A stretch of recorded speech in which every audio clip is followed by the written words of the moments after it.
The Jets season has been over about a week and a half now, and we've interviewed a ton of head coaching candidates, but we just found out that we're getting a second interview with Robert Saleh. Jets, Jets, Jets, Jets! Pete Carroll and the Seattle Seahawks and what he's built there.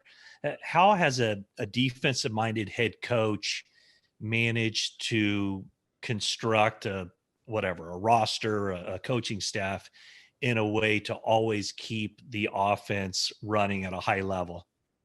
It starts with the mentality, I believe. Obviously, it starts with the quarterback first and foremost. Russell's a special football player, but then to create an identity within the entire organization, not just offense, but defense, special teams, the way people speak to one another, the way people treat one another in that building, just being there.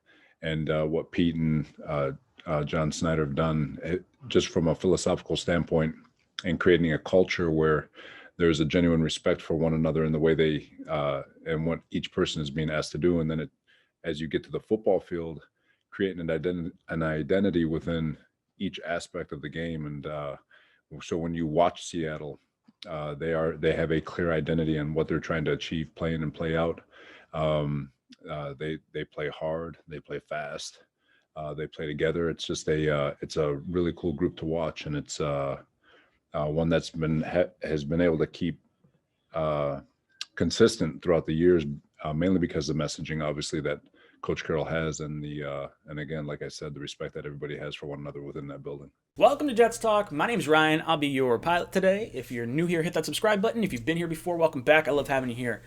Guys, we're talking Robert Saleh coming in for his second interview with the New York Jets. I am excited for it. It's not someone that I had high on my list just because, defensive guy. Thought he was probably going to go to Detroit with their head coaching opening.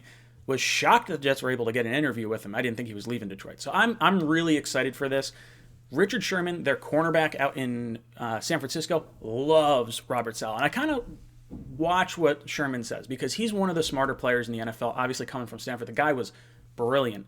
I know Jet fans are a little salty on him a little bit because of the whole him and Revis going back and forth thing at the beginning of the last decade. But I would be very, very excited if Robert Saleh came in here. And then we heard another rumor of who he wants for his offensive coordinator, and I just got a big old chubby. I was all pumped up about it. He wants to bring in Mike Kafka, the Chiefs quarterback coach, as our offensive coordinator, which I absolutely love. I have been on the Mike Kafka train for a long time as OC. I don't think my concern there is that Bieniemy was going to get a job and then Kafka would be the OC in Kansas City, and I still think that's going to be the case. But if Bieniemy doesn't get a job, Kafka is available, because it would be weird if Bieniemy, or it would be weird for me if Andy Reid promoted Kafka to a point where he'd stay with the Chiefs if Bieniemy was staying. Like that feels like it might be a little odd. That said, I've heard Philadelphia is rumored to want Robert Saleh as well as Mike Kafka for their head coaching vacancy. So there's going to be a little bit of competition here. If you really like Saleh, you don't let him leave the building. I understand you want to interview some other head coaches, and if you have guys that you think are high up on your list, by all means do the interviews. But Saleh, culture changer. I would run through a brick wall for this guy. Like, you go from the guy that was getting shoved into lockers to the guy that beats up the guy that shoved you in that locker. Like, oh man, this guy's built like a brick shithouse.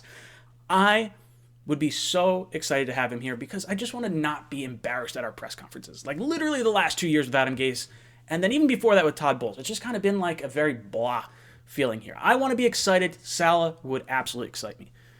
Now, in terms of other head coach or other offensive coordinators that could be brought in the event that Kafka does not leave Kansas City, he's my top choice, 100% top choice. There's two connections to the 49ers that I think would be worth a look. That is Mike McDaniel, the running game coordinator, and Mike LaFleur, the passing game coordinator. Either one of those guys, I'd be really happy with. Like, literally, the three potential options for offensive coordinator that I think could be in our wheelhouse are all great options for the Jets. If this is the hire, I'm all about it. Now, from a free agent perspective, we get to look a little bit at the 49ers and what we would do free agent-wise, quarterback-wise. So free agent-wise, guys, I would look at the cornerback Witherspoon out there. He's going to be 26 years old. He graded out as 80.2 on Pro Football Focus. I believe that was good enough to finish top 10 in the NFL. outside cornerback. He's 6'2", 195 pounds. This guy's a beast. Let's get him in here and let's absolutely strengthen our cornerback room through a connection with a guy that already knows the defense. That would be a guy I would target first and foremost. And the 49ers have like 3 cornerbacks that are hitting the open market between Sherman, Witherspoon, and Verrett.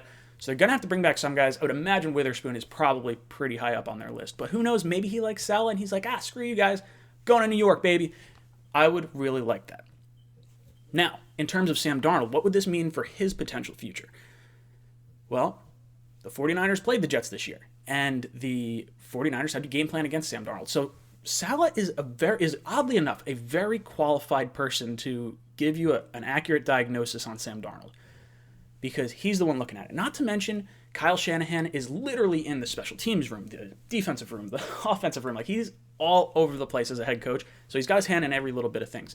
So if you can get some inside knowledge from Shanahan about how they felt Sam was going into that game, or like, was he, set up for failure? Was he, is he a really good quarterback? This is a guy's opinion that I really trust.